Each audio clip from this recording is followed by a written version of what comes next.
Peut-on faire confiance à François Bayrou? Non. Peut-on faire confiance à François Bayrou pour le budget 2026? C'est la question à laquelle les députés devront bientôt répondre après avoir écouté la nouvelle déclaration de politique générale du Premier ministre portant sur la dette.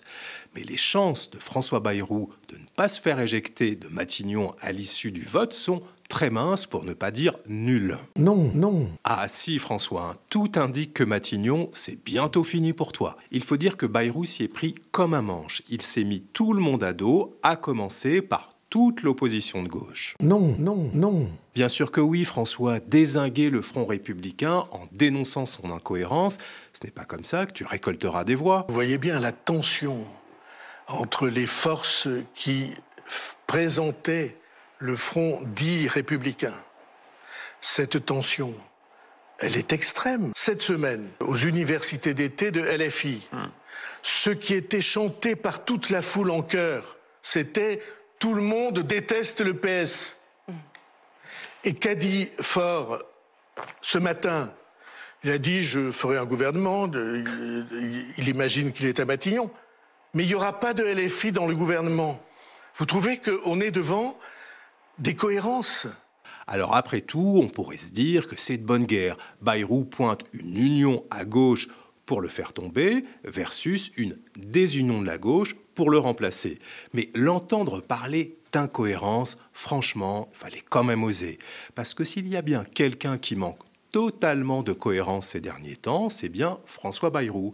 Qu'il s'agisse du vote de confiance ou de son plan d'austérité, quand on regarde dans les archives et qu'on les compare à ce qu'il dit aujourd'hui, force est de constater qu'aucun argument présenté par Bayrou ne tient la route. C'est ce qu'on va voir dans ce nouvel épisode de la VAR politique, car, vous le savez, au football, la VAR, V-A-R, c'est l'assistance vidéo à l'arbitrage.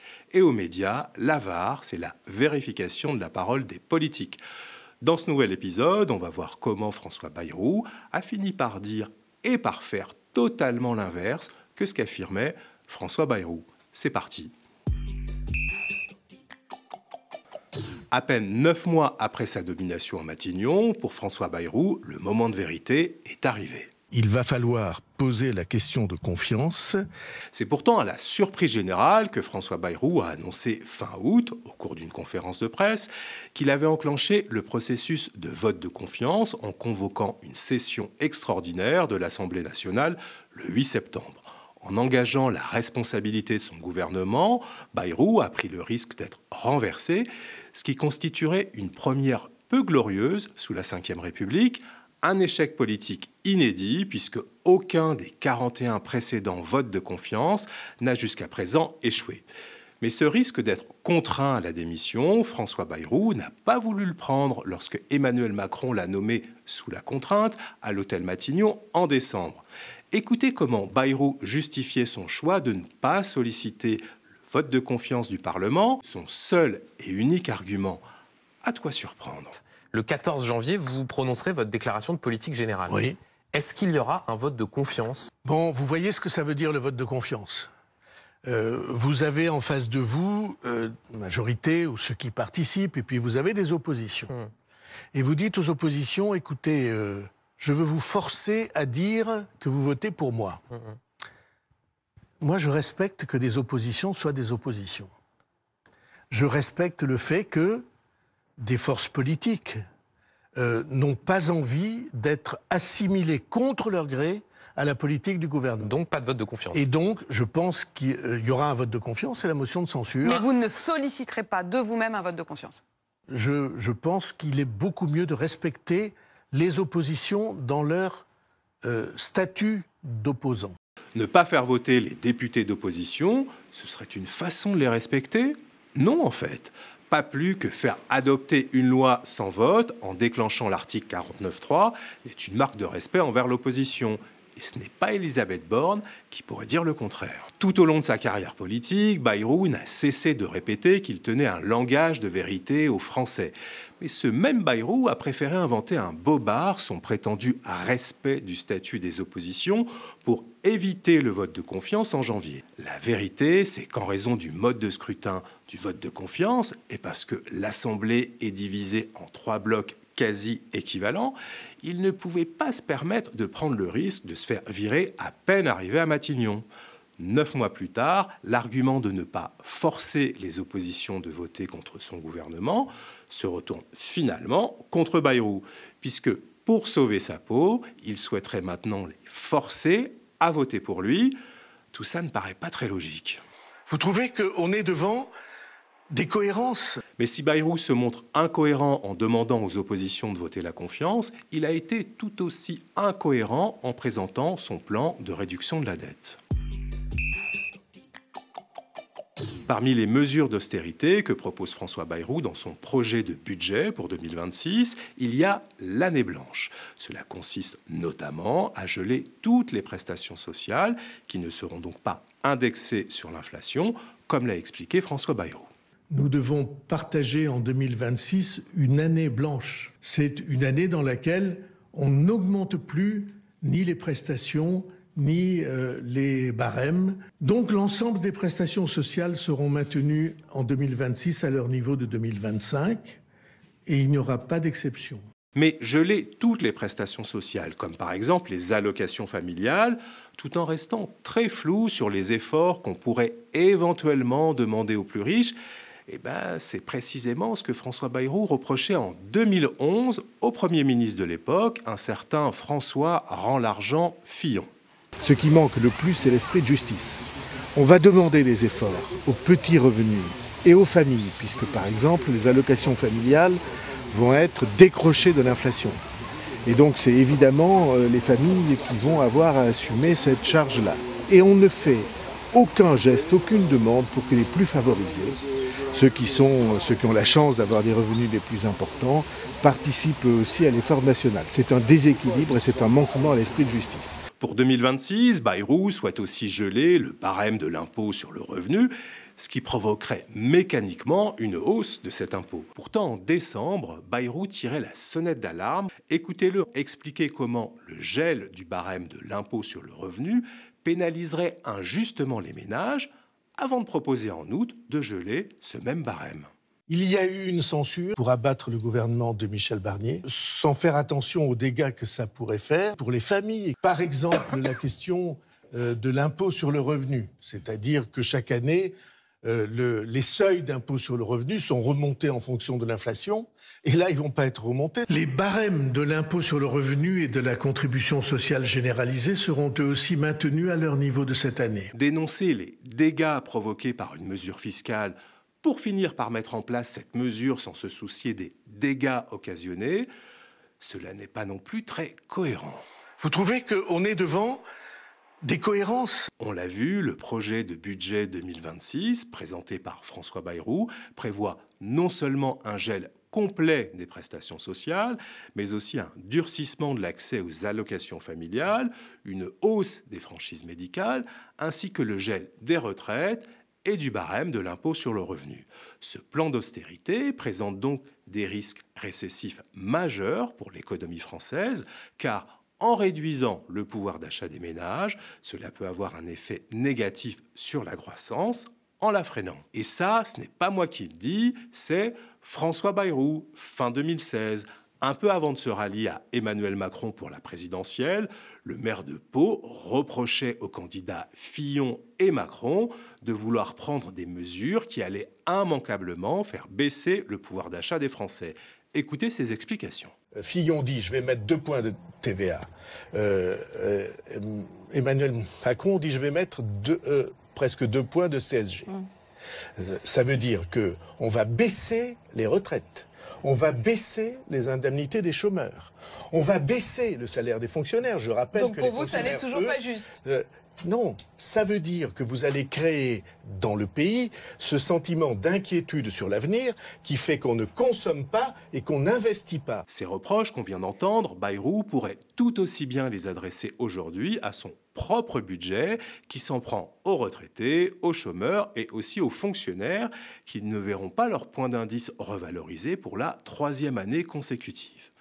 Dans le viseur de Bayrou, on trouve aussi les boomers, les enfants de l'après-guerre, c'est-à-dire les retraités, qui auraient, selon lui, une grande part de responsabilité dans le mauvais état des comptes publics et dans le niveau élevé de l'endettement de l'État. Si on crée le chaos aujourd'hui, les premières victimes, c'est les plus jeunes des Français, c'est eux qui devront payer la dette pendant toute leur vie. Et on a réussi à leur faire croire qu'il fallait encore l'augmenter. Vous trouvez pas ça génial? Tout ça pour le confort de certains partis politiques et pour le confort des boomers, comme on dit, qui, de ce point de vue-là, considèrent que, ma foi, tout va très bien. Mais lorsqu'il est en campagne électorale, Bayrou n'accuse évidemment pas ses électeurs boomers, trop risqués. En période électorale, c'est à la classe politique qu'il s'en prend. Pour lui, les responsables de la dette sont ceux qui ont gouverné ou qui gouvernent. Nous passons notre temps à faire des dettes sur le dos de nos enfants. Cette erreur, elle est naturellement d'abord l'erreur de ceux qui étaient en charge et qui prenaient les décisions du pouvoir, de ceux qui entourent le président de la République actuelle et du président de la République actuelle lui-même depuis 5 ans. Mais ce ne serait pas un certain François Bayrou qui entoure le président de la République actuelle depuis 8 ans et dont les députés ont voté tous les budgets déficitaires depuis 2017 ? Il faut croire qu'il est beaucoup plus facile d'accuser les boomers que d'assumer sa propre responsabilité dans l'aggravation des déficits et de la dette. Si, comme on l'a vu, François Bayrou a souvent dit tout puis son contraire depuis son arrivée à Matignon, il faut quand même lui reconnaître un sujet sur lequel il ne varie pas. Son analyse de la situation budgétaire fait preuve d'une constance remarquable.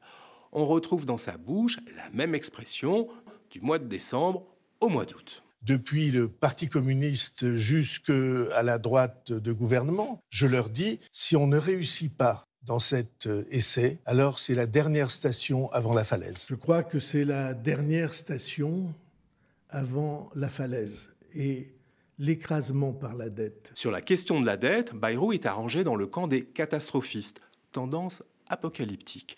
Avec lui, la faillite est toujours annoncée pour demain. Cela fait maintenant presque 2 décennies qu'il annonce un péril imminent qui se fait pourtant attendre. Vous allez voir qu'en 2012, Bayrou disait déjà, qu'en ce qui concerne la dette, que la France était au bord du précipice. La première mission de la campagne électorale est de rétablir les comptes sans lesquels nous allons être ruinés en surendettement d'ici quelques mois. Si le résultat de cette élection présidentielle faisait que ceux dont nous parlons étaient élus, alors vous verrez que la France risque de se trouver en quelques semaines en défaut de crédit. Prenons garde, tout ceci est enregistré, on gardera la trace de ces affirmations. On a bien retrouvé la trace de l'enregistrement de son mauvais pronostic. Mauvais pronostic, car 13 ans après, la France ne connaît toujours pas la ruine du surendettement, ni le défaut de crédit qu'il avait annoncé. Et on peut remarquer au passage que Bayrou n'est pas le seul à prédire depuis une quinzaine d'années l'imminence de l'apocalypse. Souvenez-vous, dans le précédent épisode de la VAR politique, on a vu des similitudes entre le discours de François Bayrou et des éditos de Christophe Barbier. Cette fois-ci, vous allez voir que, comme François Bayrou, Jean-Michel Apathy, à partir de la situation espagnole, prédisait en 2012 qu'on était au bord du gouffre économique. Et comme Bayrou, Apathy pense encore aujourd'hui qu'on est très proche de la crise financière. On est au bord du gouffre économique. La crise financière, on y est à 2 doigts. C'est l'euro qui est menacé. Tout le système bancaire espagnol est menacé de s'écrouler. C'est la 4e économie de l'Europe. On est au bord du gouffre économique. Regardez cet autre titre des Échos ce matin, mais est-ce que quelqu'un l'a lu au gouvernement ? Dexia reste sous garantie publique. Ça montre que même le système bancaire français, lui aussi, il y a des tensions. Et il faut sécuriser tout ça, c'est-à-dire amener des milliards et des milliards. Les marchés financiers nous surveillent. Et que si un jour on ouvre l'émission en disant que France Trésor n'a pas couvert les emprunts qu'on a réclamés, ça pourrait nous coûter à tous très cher. Très très cher. La crise financière, on y est à 2 doigts. Mais avant de déclarer une faillite imminente de la France, peut-être que Jean-Michel Apathy et surtout François Bayrou devraient écouter sur ce sujet le mea culpa de François Fillon. C'est le moment de sortir notre jingle Rends l'argent. Sa sortie avait marqué les esprits. Tout juste nommé Premier ministre par Nicolas Sarkozy, François Fillon décrivait en 2007 une France au bord de la banqueroute. Je suis à la tête d'un État qui est en situation de faillite sur le plan financier. Je suis à la tête d'un État qui est, depuis 15 ans, en déficit chronique. Je suis à la tête d'un État qui n'a jamais voté un budget en équilibre depuis 25 ans. Bon, ça ne peut pas durer. Mais François Fillon, une fois retiré de la vie politique, un peu contraint et forcé par les événements, François Fillon a reconnu qu'il avait tort. Il a admis qu'il s'était montré trop pessimiste sur la capacité de la France de continuer à emprunter sur les marchés financiers. Un aveu passé relativement inaperçu. Je vous propose donc d'écouter et de savourer François Fillon faisant son mea culpa depuis la Suisse auprès du journaliste Darius Rochban. Cette formule que j'avais utilisée de faillite de l'État français, ça veut dire qu'il ne pourra jamais rembourser sa dette. Et pourtant, j'ai tort, puisque ça, c'était en 2007. On est en 2019. Il ne s'est rien passé. L'État français se porte parfaitement. Il continue d'emprunter de façon massive à des taux de plus en plus bas. Pourquoi ? Parce qu'il y a la politique monétaire qui a été conduite depuis 2008 et depuis la crise. Elle pousse les États à ne faire aucun effort de restructuration et de réforme. Sous l'allure de la réforme, le président Macron ne réforme pas vraiment ? Non, parce qu'il y a cette idée que ça ne sert à rien, puisqu'on peut trouver de l'argent sur le marché. On va quasiment nous payer pour qu'on emprunte. Il y a un moment où ça va s'arrêter. Alors, mon erreur, c'est que j'ai cru que ça allait s'arrêter. J'ai cru que ça allait s'arrêter plus tôt. Un élément que je n'avais pas suffisamment pris en compte, qui est la relativité des choses. Et donc, si vous êtes un investisseur et que vous voulez placer votre argent quelque part, oui, d'accord, la France est très endettée, mais enfin, c'est mieux de placer son argent en France que de le passer en Russie, ou en Libye, ou en Irak, ou en Syrie, ou en Égypte, ou je ne sais pas où. Alors, l'avenir dira si, une fois à la retraite, François Bayrou fera lui aussi son mea culpa pour s'être montré trop catastrophiste. En attendant, le Premier ministre en sursis ronge son frein contre le mouvement social du 10 septembre, comme le montre cette séquence. Notre budget, c'est le budget des Français. Ce n'est pas notre budget, c'est le budget pour protéger les plus jeunes. Alors évidemment, on peut considérer ou souhaiter que rien ne change. Mais si rien ne change, le bateau va couler. Ça se comprend, c'est en français ça. Est-ce qu'on peut considérer que c'est un problème, qu'il demande des réponses urgentes et que c'est pas en manifestant pour que rien ne change qu'on va résoudre les problèmes du pays. Le mouvement du 10 septembre, Bloquons tout, rappelle dans ses prémices le mouvement populaire des Gilets jaunes qui avait démarré fin 2018. Il faut se souvenir que, contrairement à aujourd'hui, François Bayrou exprimait beaucoup de compréhension pour les manifestants. Il disait même que le gouvernement devait tenir compte de leurs revendications. On doit prendre en compte, lorsqu'on est le gouvernement, on doit prendre en compte une question qui est l'acceptabilité des décisions qu'on prend. On ne peut pas gouverner contre le peuple et qu'il faut, de ce point de vue-là, ne pas ajouter des charges aux charges. On ne peut pas avoir un projet politique qui ne soit pas en même temps un projet qui prenne en compte l'attente sociale. Écouter le peuple quand on ne gouverne pas, mais lui tourner le dos dès qu'on est au pouvoir, finalement, la cohérence que Bayrou réclame pour les autres, cette cohérence aurait été la première victime de l'exercice du pouvoir du Béarnais. Alors peut-on faire confiance à un Premier ministre qui demande aujourd'hui la confiance qu'il refusait hier de solliciter, un partisan de la rigueur qui souhaite mettre en place aujourd'hui les mesures d'austérité qu'il dénonçait hier, un pourfendeur de la dette qui a du mal à assumer le bilan de 8 années de pouvoir. Bref, un manque total de cohérence qui pourrait bien lui coûter son poste à Matignon, car c'est désormais aux députés, le 8 septembre, mais aussi aux manifestants du 10 septembre, de dire si on peut avoir confiance en cette façon de gouverner. Voilà, c'est terminé. Merci d'avoir suivi ce nouvel épisode de la VAR Politique. Dites-nous ce que vous en avez pensé en laissant un commentaire. Likez si vous avez aimé et restez connectés aux médias.